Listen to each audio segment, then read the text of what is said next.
ఇప్పుడు ఆయన తెలియక ఆయన పొరపాటున ఏదో ఫ్లోర్ అనేసాడు ఆయన.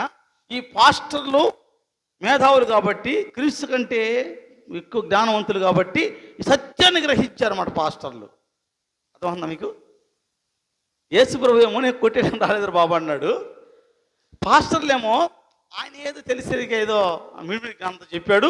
మేము ఈనాడు మహామేధావులం, ఎంత జ్ఞానం అనుకున్నాం మాది, ఆయనకేం తెలుసు అని ఆయన కొట్టివేయడం రాలేదు, ఆయన మర్చిపోయి రాశాడు అంటున్నారు ఈనాడు సేవకులు.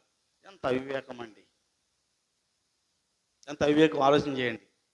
యేసు ప్రభువే నేను ముందుకున్నానమ్మా, నెరవేర్చుటకే కానీ కొట్టివేయటకు ఈ మాట పట్టుకొని నెరవేర్చడానికి వచ్చాడు, ఆయన నెరవేర్చేశాడు, నీకు అవసరం లేదంటారు. ఏం నెరవేర్చాడు? తల్లిదండ్రులను సన్మానించమని ఆయన నెరవేర్చేశాడా? ఇప్పుడు అవసరం లేదా మనకి?